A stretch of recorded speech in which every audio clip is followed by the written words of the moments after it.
Semuanya dalam proses. Yang penting satu yang saya mau tanya sama saudara, buat apa saudara dilahirkan ke dunia ini?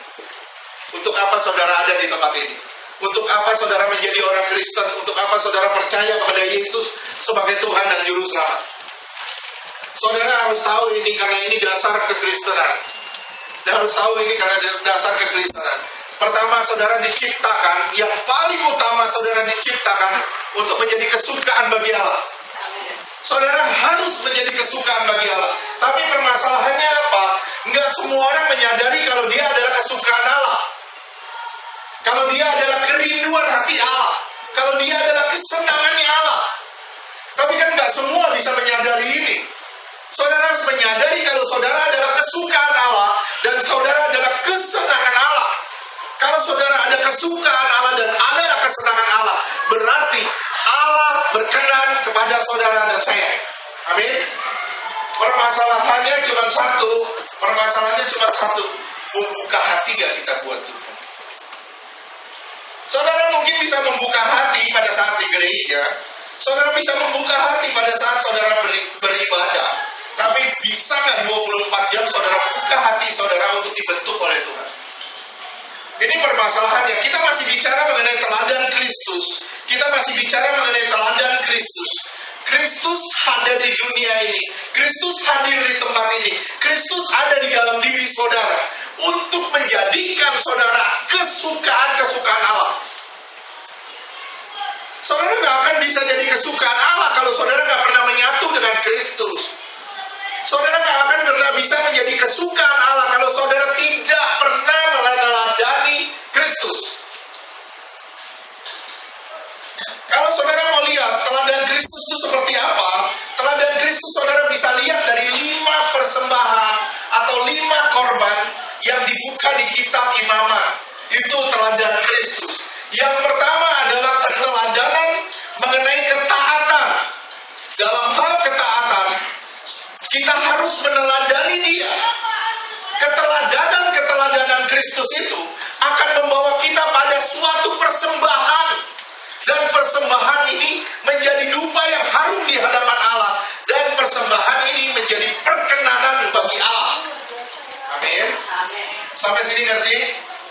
Yang pertama itu ketaatan. Itu digambarkan dengan korban bakaran. Ini bicara mengenai ketaatan Kristus sampai dia mati di atas kayu salib. Permasalahannya apa? Pak, kenapa yang pertama harus ngomongin ketaatan? Karena ini korban yang paling berkenan kepada Allah. Kalau saudara taat, berarti saudara tahu kehendak Allah. Kalau saudara tahu kehendak Allah, saudara pasti mengikuti keinginan Allah. Dan begitu saudara berjalan mengikuti keinginan Allah, saudara menjadi kesukaan Allah.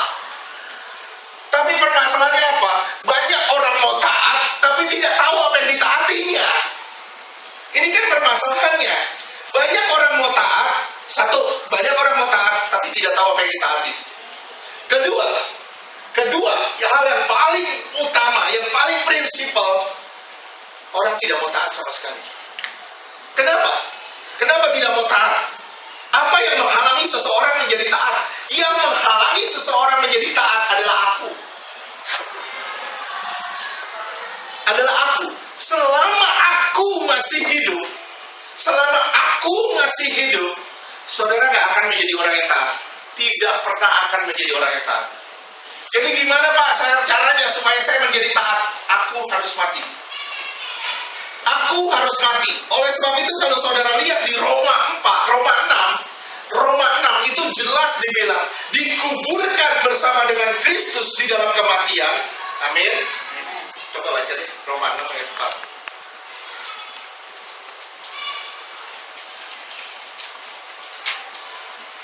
Roma 6 ayat 4. Dengan demikian kita telah dikuburkan bersama-sama dengan Dia. Saudara harus dikubur dulu. Saya harus dikubur dulu, baru Kristus bisa hidup. Terus oleh baptisan dalam kematian, supaya sama seperti Kristus telah dibangkitkan dari antara orang mati oleh kemuliaan Bapa, demikian juga kita akan hidup dalam hidup yang baru. Ini yang namanya lahir baru. Lahir baru bukan sekedar baptisan. Lahir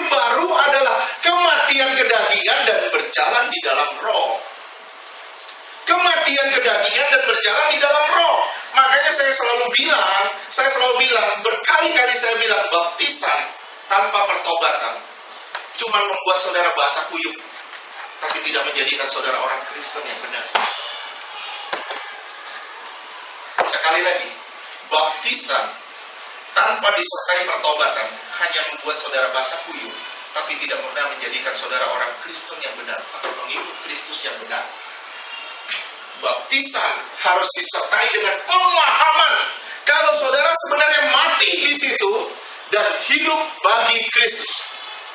Sekali lagi, saudara mati di dalam kolam itu dan saudara hidup bagi Kristus.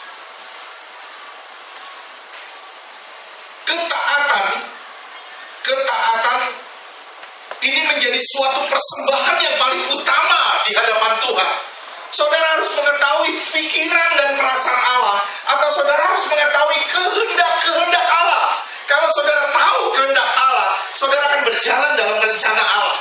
Dan rencana Allah tidak pernah akan mengecewakan saudara. Itu permasalahan yang dihadapi orang Kristen hari ini. Kenapa? Sesuatu yang terlihat baik belum tentu baik bagi Allah. Apa yang menurut kita benar belum tentu benar bagi Allah. Oleh sebab itu, segala keputusan harus keputusan Allah.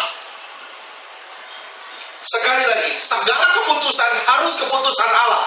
Bukan keputusan saya, bukan keputusan Karen, atau bukan keputusan A, B, C, tapi keputusan Allah.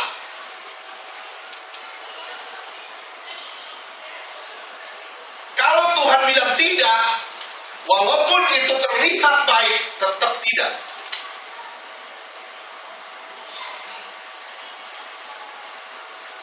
Saya bergumul untuk Natal. Jujur, saya bergumul untuk Natal. Di otak saya, sebelumnya saya mau bikin Natal sebenarnya hari ini. Di otak saya itu hari ini sebenarnya. Atau tanggal 18 besok. Berkali-kali kita berdoa, berkali-kali saya berdoa, Tuhan bilang tidak tanggal 24. Saya tempat terpancing tanggal 25. Jujur, saya tempat terpancing tanggal 25. Tuhan tanggal 25, saya mau bikin tanggal 25. Tuhan mau bikin, saya pengen bikin pas hari A-nya, hari Natal. Tuhan bilang enggak, tanggal 24. Kalau Tuhan udah berkeputusan tanggal 24, siapa yang bisa rubah? Siapa yang bisa rubah? Kita nggak punya hak apa-apa terhadap keputusan Allah. Dan di sini dibutuhkan pengenalan dan ketaatan. Amin. Dan ketika kita berjalan di dalam ketaatan ini namanya persembahan. Amin. Ini namanya persembahan. Tanpa saudara sadari, misalnya Pak Yogo mau pergi ke satu tempat, Pak Yogo bertanya dulu sama Tuhan. Begitu Pak Yogo dihalangi sama Tuhan dan Pak Yogo tidak pergi, di situ menjadi suatu persembahan bagi Allah tanpa Pak Yogo sadar. Amin. Ngerti gak sih? Ngerti gak? Ini mengenai ketaatan. Jadi apa? Saya rindu saudara punya hubungan pribadi dengan Tuhan, pergaulan atau keintiman pribadi dengan Tuhan yang membuat saudara tahu rencana Tuhan, yang membuat saudara mengerti apa isi hati Tuhan. Dan begitu saudara ngerti, nyambung sama Tuhan, connect sama Tuhan, di situ hidup saudara menjadi dupa yang harum di hadapan Tuhan atau menjadi persembahan bagi Tuhan. Amin. Nah, sekarang saya nggak mau bahas ulang terlalu jauh, tapi saya akan kupas sedikit. Kalau saudara lihat dalam persembahan korban bakaran ada 3 korban. Tambah dia kaya, tambah orang ini kaya, tambah besar persembahannya. Kalau orang ini banyak uang, dia harus mempersembahkan lembu.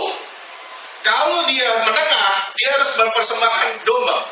Kalau dia nggak punya uang, dia harus mempersembahkan tekukur. Apa maksudnya?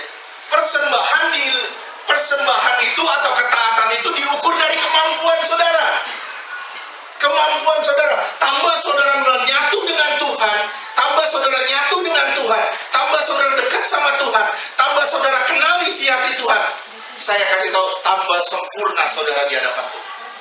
Begitu tambah sempurna saudara di hadapan Tuhan. Bukan nggak mungkin tiap hari saudara bisa mempersembahkan lembu bagi Tuhan. Dan itu menjadi dupa yang harum terus di hadapan Tuhan. Dupa yang harum terus di hadapan Tuhan. Oleh sebab itu, hari ini kita belajar bagaimana caranya saudara mengenal isi hati Tuhan dengan benar. Bagaimana caranya saudara mengenal isi hati Tuhan dengan benar. Kalau saudara benar-benar tahu ngeblend sama Tuhan, menyatu dengan Tuhan, saya yakin kok hidup saudara akan lebih smooth ke depan. Hidup saudara akan lebih lancar, lebih enjoy. Walaupun banyak masalah, banyak tantangan, walaupun nggak punya apa-apa, tapi tetap saudara bisa bilang terima kasih Tuhan. Kenapa? Karena saya berjalan dalam jalan Tuhan, bukan dalam jalan saya. Walaupun banyak rintangan, walaupun banyak tantangan, tapi saya percaya inilah yang terbaik yang Tuhan berikan buat saya. Amin. Nah, ini luar biasanya. Tuhan gak pernah menuntut lebih buat saudara. Gini, saya punya uang cuma 10 juta. Tuhan gak pernah minta 20 juta dari saya. Amin. Gini, kemampuan saya cuma mengenal Tuhan sekian. Tuhan gak pernah nuntut lebih dari saya. Tapi kalau saudara mengenal Tuhan dengan benar, sempurna pengenalan saudara, saya kasih tahu ya, kalau pengenalan saudara dengan Tuhan itu sudah sempurna, maka kehidupan saudara pun akan dituntut sempurna. Tambah sempurna pengenalan itu, tambah sempurna yang diminta dari saudara. Jadi saya bilang lagi, kedewasaan. Di sini kita bicara mengenai kedewasaan. Tambah dewasa saudara, tambah dewasa saudara, tambah banyak hal yang terlepas. Amin. Misalnya gini, Carol, Pak Efrem, dulu waktu masih kecil, mau nyebrang jalan diseberangin sama mamanya, sama papanya. Bisa bayangin nggak kalau Pak Efrem umur 40 tahun nyebrang masih panggil mamanya dan masih bilang, Pak seberangin dong, saya belum bisa nyebrang. Tambah kita dewasa, tambah ada sesuatu yang terlepas dari diri kita. Tambah kita dewasa, tambah terlepas. Tambah kita dewasa, tambah terlepas. Tapi penyertaan Allah itu yang tidak pernah terlepas dari kita.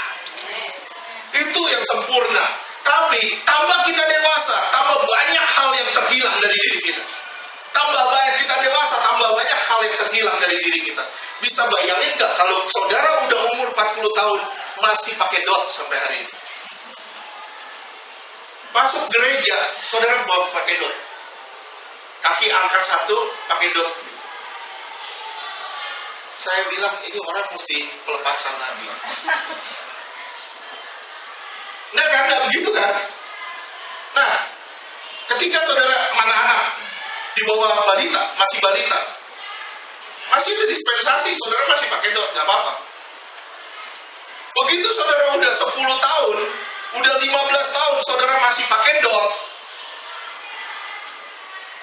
orang melihat juga aneh. Amin. Oleh sebab itu, tambah kita dewasa, tambah kita maju di dalam Tuhan, tambah kita mengenal Tuhan, tambah fasilitas itu terlepas dari kita. Tambah akunya tambah hilang harusnya. Tapi mengapa sampai hari ini orang-orang Kristen yang benar-benar sudah ikut Tuhan, sudah melayani Tuhan, tapi aku kenapa masih hidup?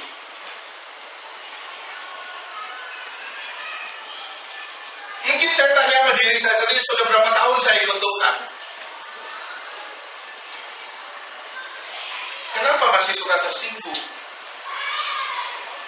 Mungkin saya tanya sama diri saya sendiri, sudah berapa tahun saya ikut Tuhan? Kenapa pikiran ini masih banyak yang aneh-aneh? Sudah berapa tahun saya ikut Tuhan? Nah inilah namanya perjuangan. Kita harus berjuang sampai kita menjadi sempurna. Kita melakukan semua perintah Allah. Dan ini yang namanya ketaatan. Nah konyolnya apa? Saudara tahu banyak, tapi belakangan tahu lebih banyak. Belakangan tahunya lebih banyak. Dan ini, begitu saudara di hadapan Tuhan, ternyata saudara miskin. Saudara miskin. Walaupun saudara bilang, saya kaya, saya memperkayakan diri saya. Tapi tidak, saudara miskin. Coba lihat deh. Kalau nggak salah di Wahyu 3, ayat 17 sampai 21.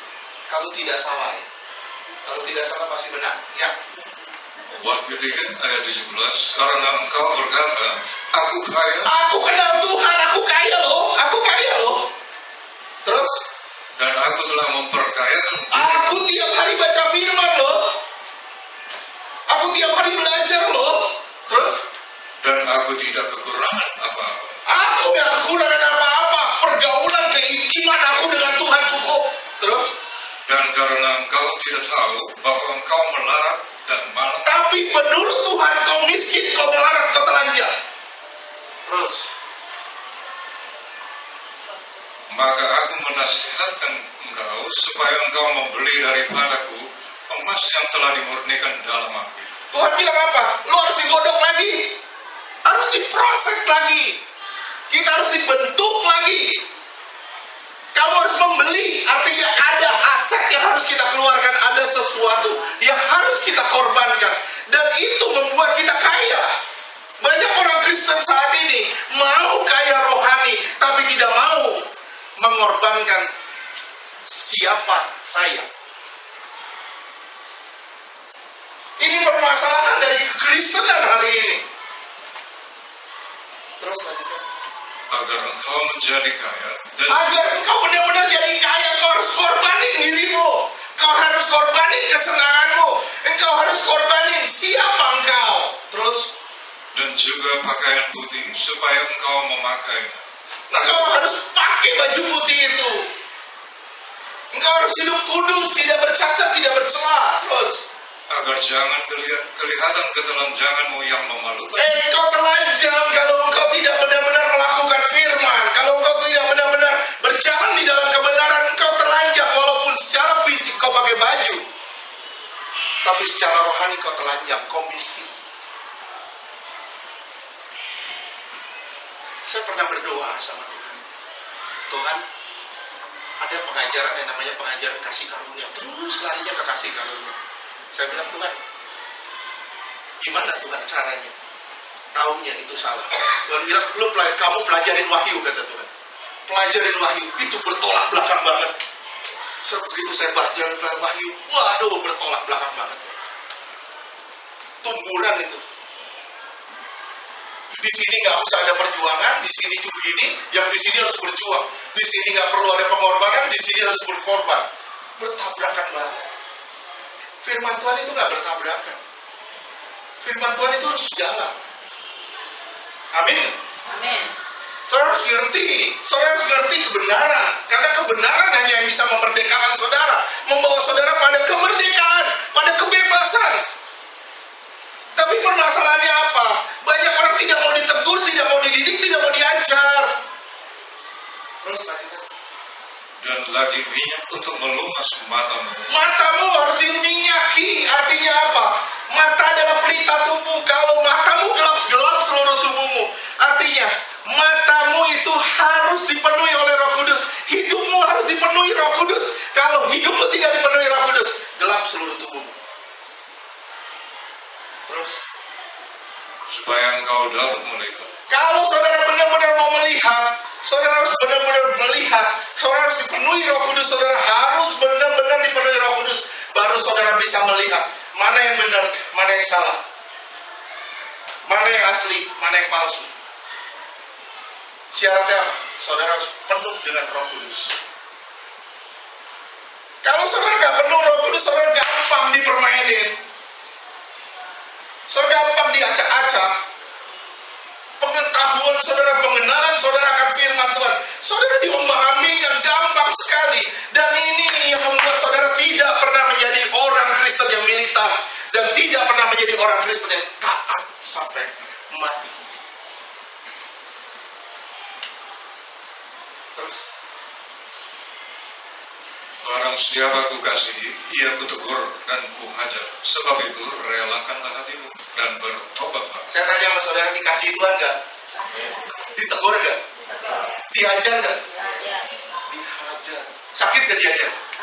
Sakit banget tuh, Ibu Rima paling kenceng suara. Sakit, kita diajar tuh sakit loh.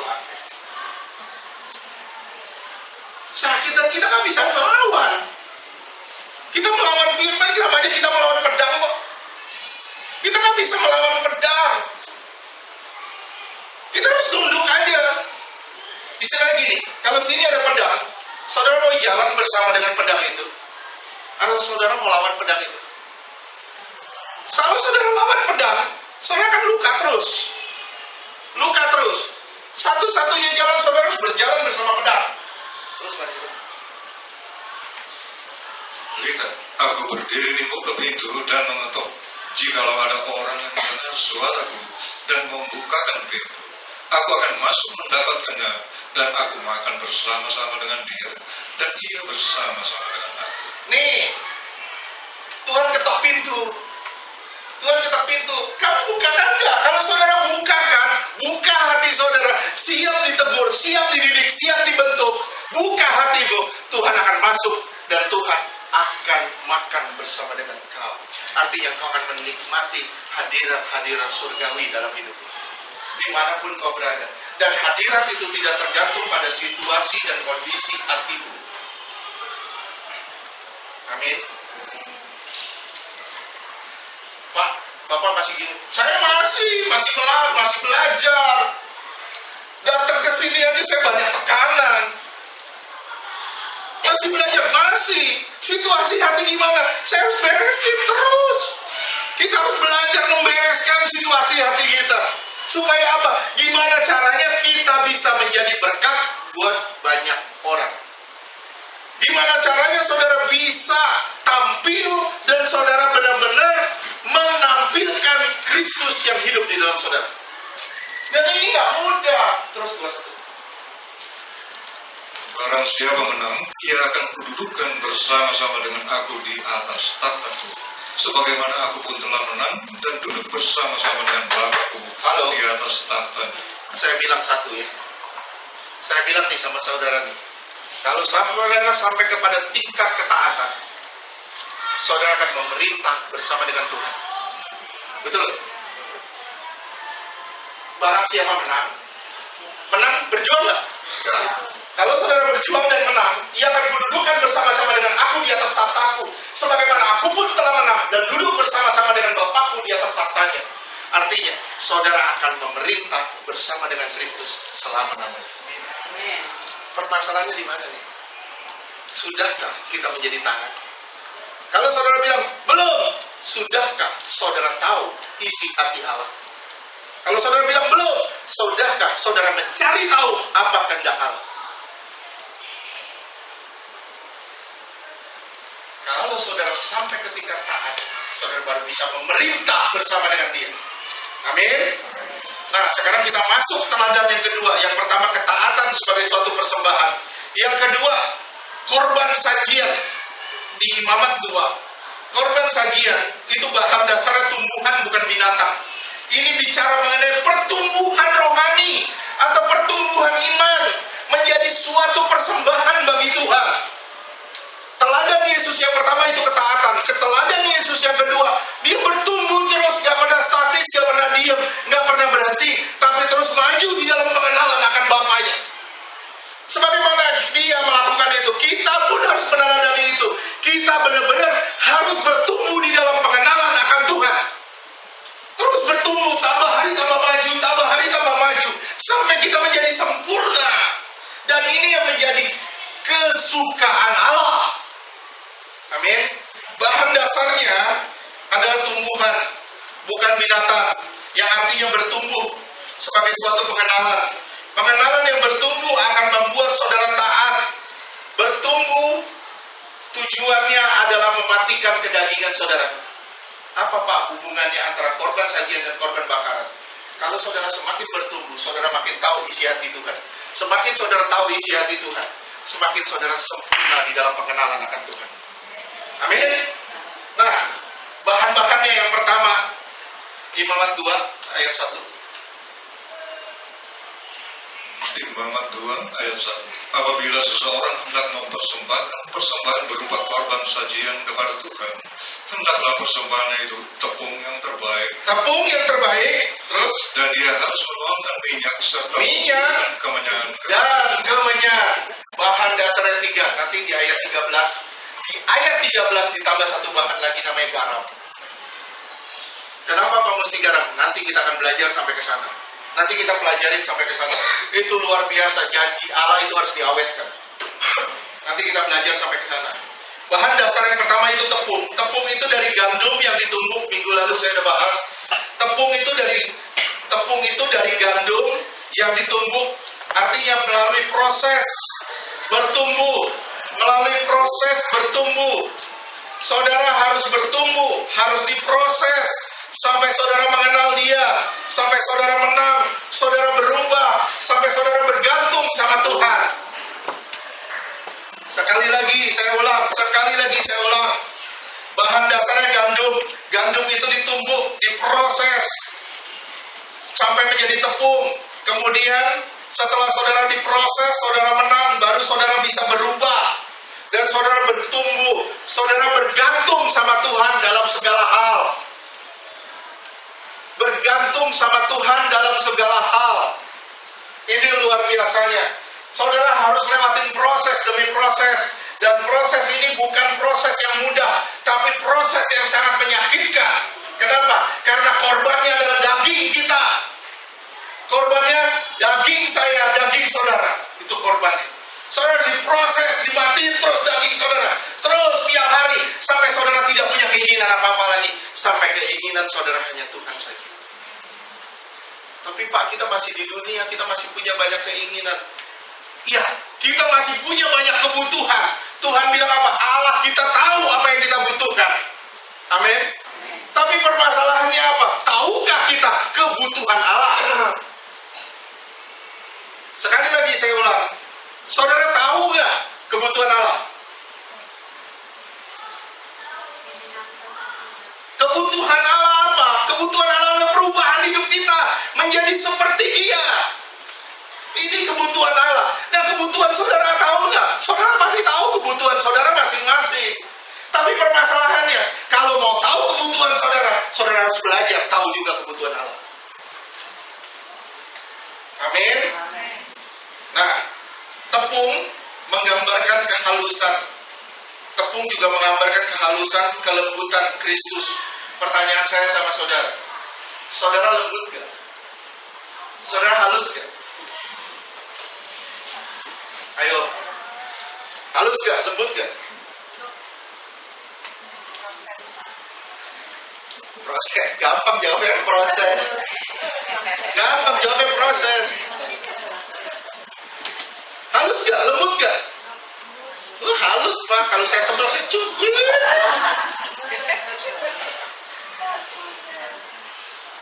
Emang suamimu radio diputer gitu? Emang istrimu apa diputer-puter gitu? Tuhan bilang kita harus lembut, kita harus smooth, harus benar-benar halus. Kelembutan, kehalusan tidak dilihat pada saat saudara bersentuhan dengan orang yang baik sama saudara. Amin. Tapi kelembutan, kehalusan itu baru ketemu ketika saudara bersentuhan dengan orang yang terus menggesek saudara.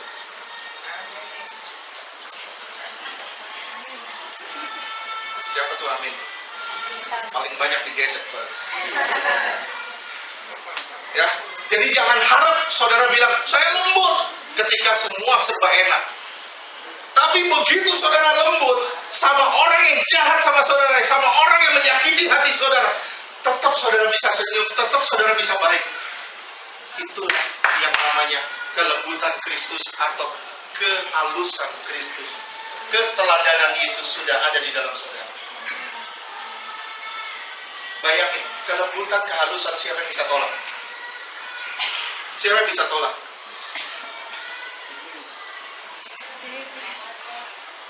Tidak ada manusia yang bisa tolak. Iblis memang gak suka sama kelembutan, kehalusan. Tapi gimana? Tuhan mau kita menjadi seperti itu. Tapi Pak, untuk menjadi lembut itu Pak, waduh Pak, sakit banget Pak. Kadang kita disakitin orang, kadang kita digesek orang, dibeginiin orang. Tapi Tuhan bilang gak ada pilihan. You mau jadi seperti aku, you harus diproses. Sampai kapan Pak proses ini? Sampai kamu menjadi seperti Kristus. Itu jawabannya. Gampang kan? Kok kapan Pak saya menjadi seperti Kristus? Sampai nanti napasmu hilang, kamu kembali ke Tuhan. Dan Tuhan bilang, nih mahkota aku kasih. Kenapa? Kamu sempurna. Amin. Baru saudara menjadi orang yang di hadapan Tuhan diacungi jempol. Tepung menggambarkan kehalusan dan kelembutan. Saudara tidak bisa lembut sama orang hanya yang baik sama saudara, tapi saudara harus lembut dan halus kepada setiap orang, termasuk yang jahat sama saudara. Ada orang yang ngeselin banget, gondok banget rasanya pengen gua ulek.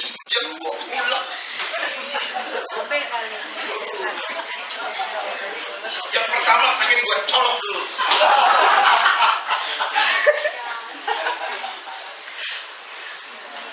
Kita pengen melakukan itu gitu. Gemes rasanya. Tapi kita nggak bisa. Kenapa? Ini namanya penyalipan daging. Dan ini nyakitin loh. Coba misalnya Ibu Ringo saya tabuk, terus masih bisa baik nggak? Lagi dong. Susah kan? Masih bilang apa lo? Mau apa lo? Kenapa? Itu manusiawi. Tapi Tuhan mengajarkan kita bukan manusiawi, tapi rohani. Amin. Kita jadi rohani. Mungkin saudara bilang, waduh Pak, takarannya besar banget, takarannya benar-benar. Kalau saudara benar-benar mau jadi teladan, benar-benar ngikutin teladan Yesus, saudara harus benar-benar matiin daging gitu aja. Kehidupan saudara harus bertumbuh di dalam pengenalan akan Tuhan. 1 Yohanes 1 ayat 6-10. Saudara harus ditumbuk, ditampi, sampai saudara benar-benar jadi halus, jadi lembut. Kadang kalau saudara belum lembut-lembut, sampai hari ini saudara belum lembut, saudara akan ditampi lagi.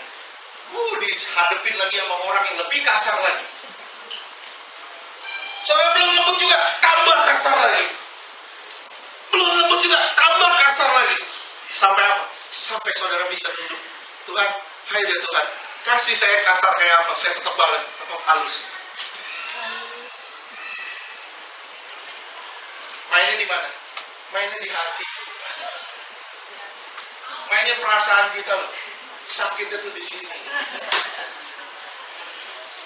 Nggak bisa berkutik kita, mau bikin apa juga nggak bisa. Oke? 1 Petrus 1.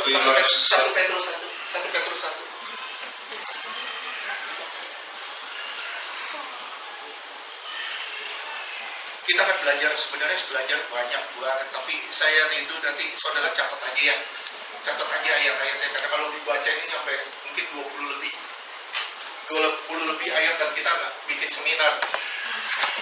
Oke, terus 1 Petrus 1 ayat 6. Bergembiralah akan hal itu, sekalipun sekarang ini kamu seketika harus berduka cita oleh berbagai-bagai pencobaan.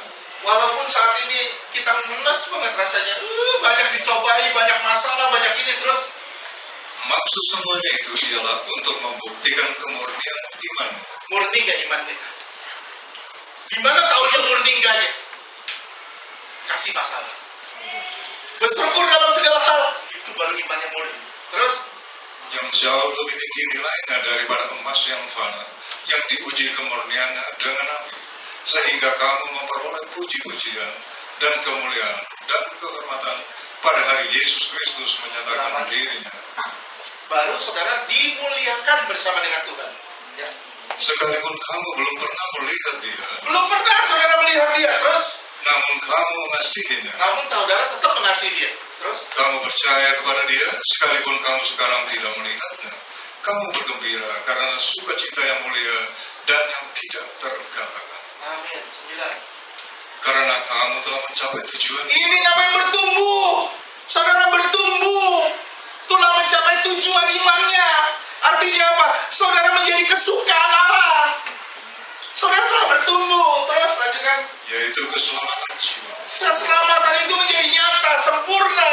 Terus Keselamatan itulah yang diselidiki dan diteliti oleh nabi-nabi yang telah bernubuat tentang kasih karunia yang diuntukkan bagimu. keselamatan itu telah diselidiki oleh banyak orang, tapi dapatnya dikasih karunia. Ketika saudara menjadi orang yang, ketika saudara benar-benar orang yang cacat, penuh celah, tapi Tuhan datang ke saudara dan Tuhan merubah hidup saudara menjadi seperti Dia. Saudara hanya mempersiapkan bejana saudara, ayo Tuhan bentuk gue, bentuk saya Tuhan, jadikan saya seperti yang Kau mau. Saudara cuma mempersiapkan bejananya toh. Terus, ya udah. Sekarang bahan yang kedua itu minyak. Minyak adalah melambangkan Roh Kudus. Minyak dicampur dengan tepung. Artinya keinsanian Kristus harus lewat proses dari Roh Kudus agar menjadi bertumbuh bagi Allah. Ini saya bicara mengenai Kristus. Keinsanian Kristus selama di dunia harus dipenuhi oleh Roh Kudus supaya dia menjadi dupa yang harum bagi Allah. Sekarang saya pernah nanya kan, pernah khotbahin kan. Saya tanya, Tuhan menjadi berkenan di hadapan Allah, Tuhan Yesus menjadi berkenan di hadapan Allah. Saya tanya, otomatis gak? Otomatis gak? Enggak, Tuhan sendiri mengusahakannya. Tuhan sendiri mengusahakannya. Dia sendiri mengusahakannya. Gimana caranya setiap waktu dia berkenan di hadapan Allah. Dan gimana caranya setiap saat dia mengerti kehendak Bapaknya. Makanya dia selalu bilang, aku melakukan apa yang dikehendaki di luar kehendak Allah. Aku gak bikin. Dan itu menjadi kesukaan Allah. Amin. Nah ini dia, saudara harus dicampur. Sekali lagi saudara harus dicampur dengan Roh Kudus, dibaurkan dengan Roh Kudus. Sekali lagi saudara harus dibaurkan dengan Roh Kudus sehingga saudara menjadi suatu pribadi yang bertumbuh dan berkenan di hadapan Allah. Saudara harus terus dibaur, terus dibaur, terus dibaur. Nah sekarang kita lihat fungsi Roh Kudus. Fungsi Roh Kudus. Fungsi Roh Kudus yang pertama itu mengajar. 1 Yohanes 2 ayat 27. 1 Yohanes 2 ayat 27. Kita nggak usah buka deh, saudara catat aja. 1 Yohanes 2 ayat 27. Fungsi Roh Kudus yang kedua itu menyucikan saudara. Menyucikan saudara. Roma 15 ayat 16.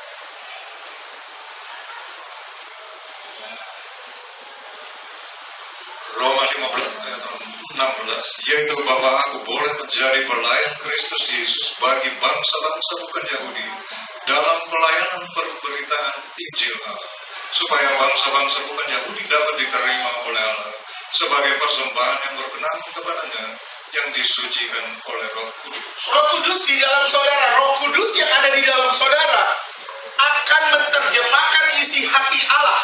Sekali lagi, Roh Kudus yang ada di dalam saudara akan menerjemahkan isi hati Allah. Dan terjemahan isi hati Allah yang ada di dalam saudara ini membuat saudara semakin hari semakin serupa dengan Allah. Dan ini yang namanya disucikan. Begitu saudara masuk sampai tahap disucikan, saudara dipisahkan dari semua yang jahat. Dipisahkan.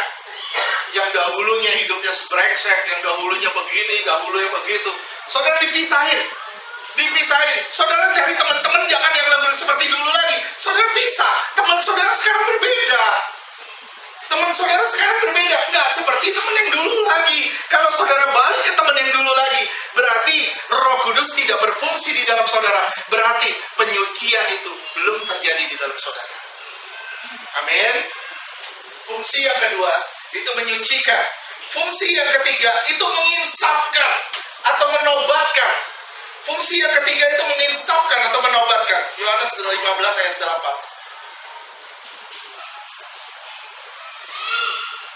Yohanes 15 ayat 8. Dalam hal inilah Bapa-Ku dipermuliakan, yaitu jika kamu berbuat banyak, dan dengan demikian kamu adalah murid-murid-Ku. Iya, kamu adalah murid-murid-Ku. Dalam hal inilah Bapa-Ku dipermuliakan, yaitu jika kamu berbuat banyak. Dengan demikian kamu adalah murid-murid-Ku. Artinya saudara dimuridkan, ditobatkan, diinsafkan sama Roh Kudus, Dimuridkan artinya saudara dididik, dibentuk, diajar sama Tuhan. Dan siapa yang bisa menjadi murid? Hanya mereka yang mau untuk dimuridkan. Betul? Saudara mau dimuridkan? Kalau saudara mau dimuridkan, saudara harus bersedia dididik, diajar, dibentuk, diproses sama Tuhan. Dan ini sangat menyakitkan. Nanti ya kita belajarinnya. Kenapa harus ada garam? Mungkin saudara bilang, aduh semuanya kok nyakitin. Saya bilang, enggak. Saudara mau mewariskan suatu kerajaan yang tidak tergoyahkan. Amin. Saudara mau mewariskan satu kerajaan yang tidak tergoyahkan. Kalau saudara mewariskan kerajaan yang tidak tergoyahkan, satu-satunya cara saudara harus menjadi sekutu-sekutu salib Tuhan. Tanpa menjadi sekutu salib Tuhan, saudara tidak akan pernah mewarisi kerajaan itu. Fungsi Roh Kudus yang keempat itu menghibur. Kisah Rasul 9 ayat 31. Gak usah dibaca deh. Menghibur. Fungsi Roh Kudus yang kelima itu membantu di dalam kelemahan-kelemahan. Membantu kita di dalam segala kelemahan kita. Roma 8 ayat 26.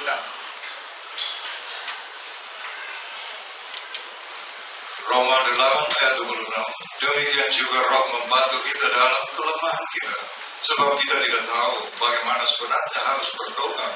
Tetapi Roh sendiri berdoa untuk kita kepada Allah dengan keluhan yang tidak terucapkan. Roh akan membantu saudara di dalam kelemahan-kelemahan saudara. Karena kita lemah. Kita nggak bisa bikin apa-apa. Ketika kita lemah, Tuhan yang akan berbicara. Tuhan akan berkata-kata. Oleh sebab itu bahasa roh, apakah harus setiap orang punya bahasa roh? Tidak.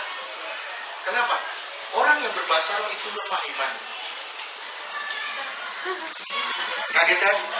Lemah iman. Kenapa? Saya lemah nggak? Selain lemah, itu kan lemah.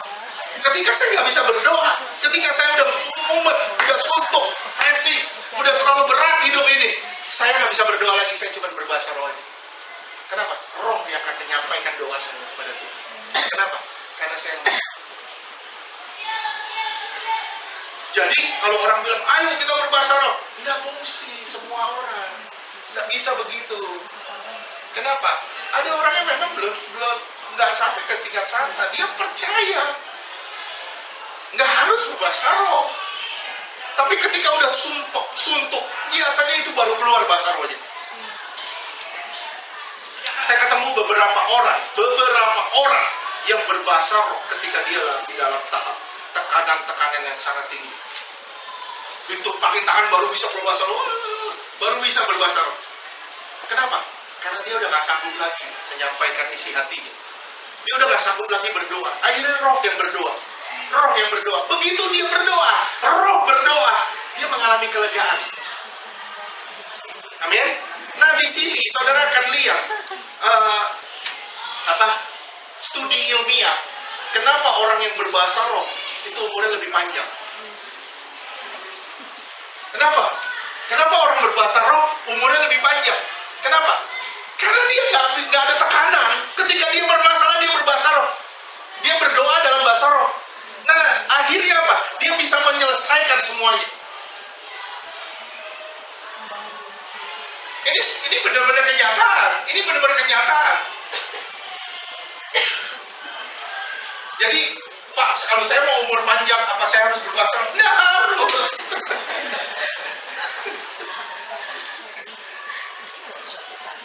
Bukan itu maksud saya, gitu. Ngerti ya? Sampai sini ngerti ya? Roh akan membantu saudara di dalam kelemahan. Dan yang keenam, roh membawa saudara pada kebenaran. Roh akan membawa saudara pada kebenaran. Yohanes 16 ayat 13.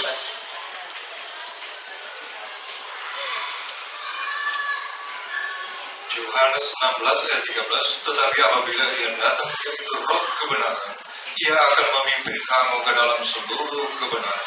Sebab ia tidak akan berkata-kata dari dirinya sendiri, tetapi segala sesuatu yang didengarnya, itulah yang akan dikatakannya. Dan ia akan memberitakan kepadamu hal-hal yang akan datang. Jadi saudara akan tahu juga hal yang akan datang, yang kita nggak pernah tahu atau siapapun nggak pernah tahu. Saudara akan diberitahu akan hal-hal yang akan datang. Amin. Nah ini ini membawa saudara pada kebenaran. Saudara akan dituntun sampai saudara ngerti kebenaran dan saudara dimerdekakan oleh kebenaran itu. Amin. Saudara lepas dari segala ikatan, lepas dari segala dosa. Karena saudara telah dipimpin kepada kebenaran. Oke? Sekarang kita lanjutkan. Yang ketiga itu kemenyan. Kemenyan itu melambangkan kebangkitan atau hidup yang baru. Yang ketiga itu kemenyan. Kemenyan itu melambangkan kebangkitan atau kehidupan yang baru atau perubahan hidup. 2 Korintus 5 ayat 17.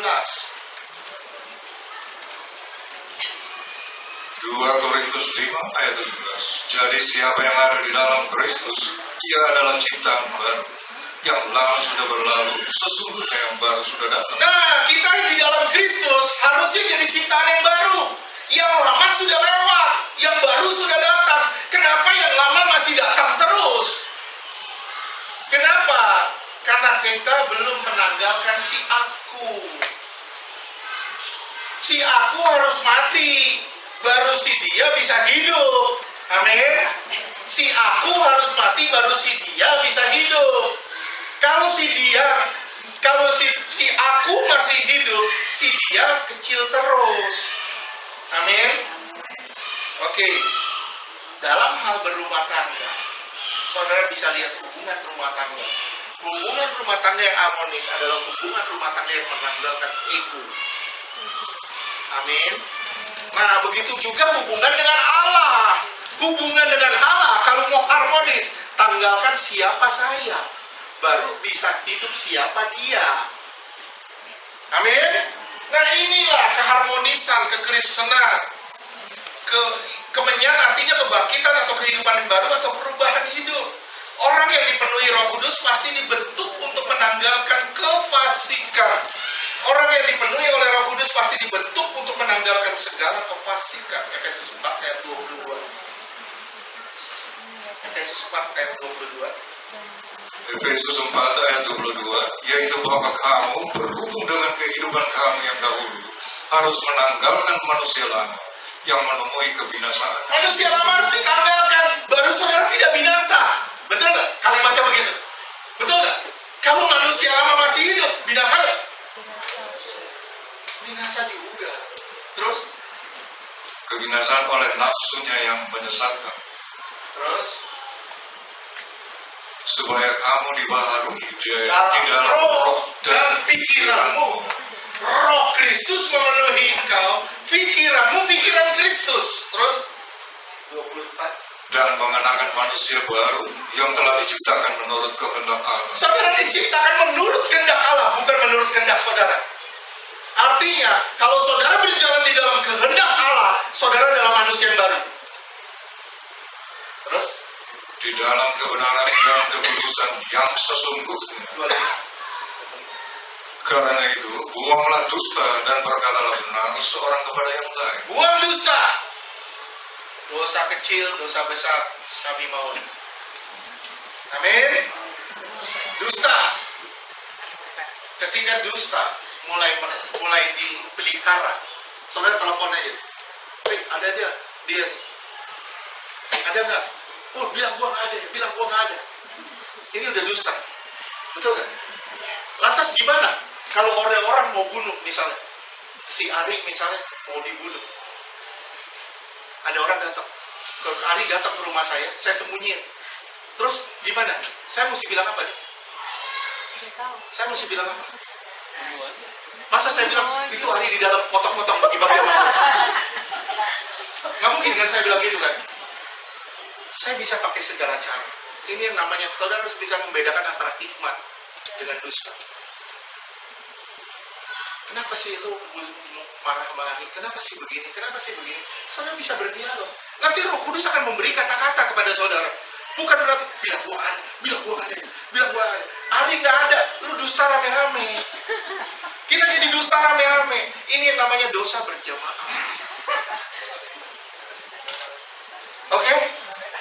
Akhirnya apa? Dosa akan menyeret orang kepada dosa yang lain. Dosa satu akan menyeret orang pada dosa yang lain. Coba perhatiin. Ada orang gosip, ngomongin orang. Udah Udah sampai kedua, orang lain ngomong lagi. Orang kedua ngomong lagi. Ngomong lagi. Sampai ketiga, udah menyimpang. Pasti udah nyimpang deh. Udah lari dari kebenarannya. Udah ditambahin bumbu-bumbu. Misalnya, si itu masa tuh, keriting rambutnya sekarang. Begitu sampai orang kedua, udah ikal. Udah, begitu sampai orang keempat, tambah beda, tambah berubah. Lama-lama kribo. Ini gosip. Betul nggak? Dan tambah dibumbuin, tambah asik didengar. Betul nggak? Tambah dibumbuin, tambah asik didengar. Betul, tambah enak didengarnya. Masa sih? Betul, sumpah deh. Tambah enak didengarnya. Dan ini ciri gosip. Masa sih ini? Makanya saya bilang, begitu saudara masuk neraka, saudara masih ingat. Masih ingat di dunia. Siapa aja orang-orang di sekitar saudara ingat. Tapi begitu masuk surga, lupa semuanya. Ada pohon kehidupan dibasuh, hapus semua. Kenapa? Kalau ini nggak dihapus, saudara gosip di surga. Masa sih ini nggak masuk ke surga? Nggak terangkat, ketinggalan dia. Malaikat bilang, capek deh. Saudara ajak malaikat, Kak, sini Kak. Kenapa? Itu kenapa nggak diangkat?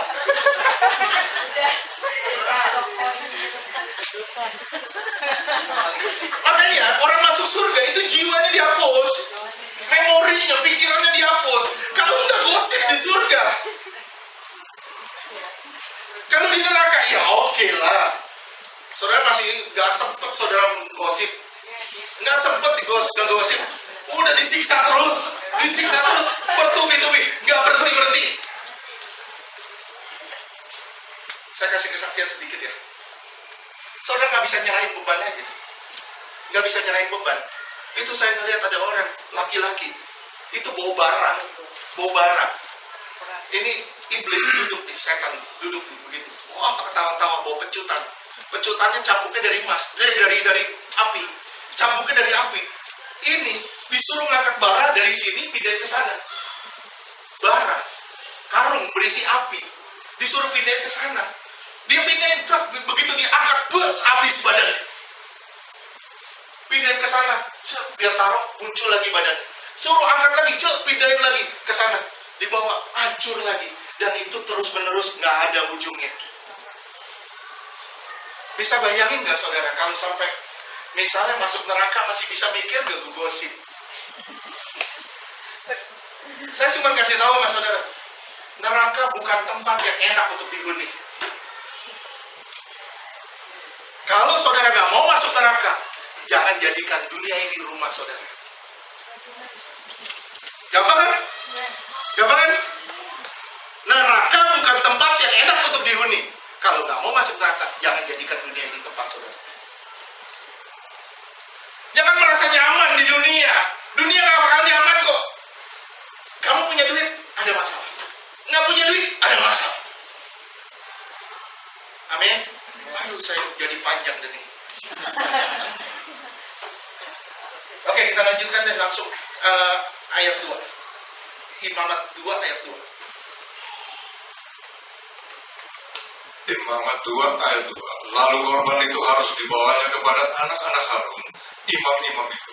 Setelah diambil dari korban itu tepung segenggam tepung dibakar. Terus dengan minyak beserta seluruh kemenyannya, maka imam haruslah membakar semuanya itu di atas mezbah sebagai bagian ingat-ingatan korban itu, sebagai korban api-apian yang baunya menyenangkan bagi Tuhan. Waduh, ini luar biasa loh. Segenggam artinya apa? Ini kemampuan saudara. Segenggam ini kemampuan saudara. Saudara mau bertumbuh, ini sesuai dengan kemampuan saudara. Tambah saudara menyerap firman, tambah saudara genggamannya tambah kuat, tambah besar. Genggaman saudara akan tambah besar, dan pemberian saudara akan tambah besar buat Tuhan. Dulu saudara masih anak-anak, masih bayi, genggaman saudara kecil segini. Tambah hari genggaman saudara tambah gede. Tambah hari genggaman saudara tambah gede. Begitu saudara dewasa, genggaman saudara udah besar. Dan saudara bisa memberikan semuanya buat Tuhan. Semua saudara bisa berikan buat Tuhan. Ini yang disebut kedewasaan. Ini yang disebut kedewasaan. Ketiga unsur ini harus dibaur menjadi suatu kenikmatan Allah. Tepung, minyak, dan kemenyan harus dibaur untuk menjadi kesukaan Allah. Kehidupan yang bertumbuh akan menjadi kesukaan Allah. Terus ayat 3. Imamat pasal 2 ayat 3. Korban sajian selebihnya adalah teruntuk bagi Harun dan anak-anaknya, yakni bagian maha kudus dari segala korban api-apian Tuhan. Ya, korban sajian selebihnya adalah teruntuk bagi Harun dan anak-anaknya, yaitu bagian dari maha kudus. Ini Tuhan merubah pola makan kita. Tuhan berubah pola makan kita. Makanan kita kaum beriman diberikan tanpa kemenyan. Kehidupan yang bertumbuh juga menjadi teladan bagi banyak orang. Ketika saudara bertumbuh di dalam pengenalan dalam Tuhan, saudara menjadi berkat bagi banyak orang. Disajikan dalam bentuk segenggam tepung, artinya persembahan harus sesuai dengan kapasitas kita. Semakin besar genggaman saudara, semakin banyak persembahan saudara. Tambah bertumbuh saudara, tambah banyak yang bisa dipersembahkan. Tambah dewasa saudara, tambah banyak persembahan saudara. Sampai saudara mati bagi diri sendiri dan hidup bagi Allah. Beri kemuliaan buat Tuhan.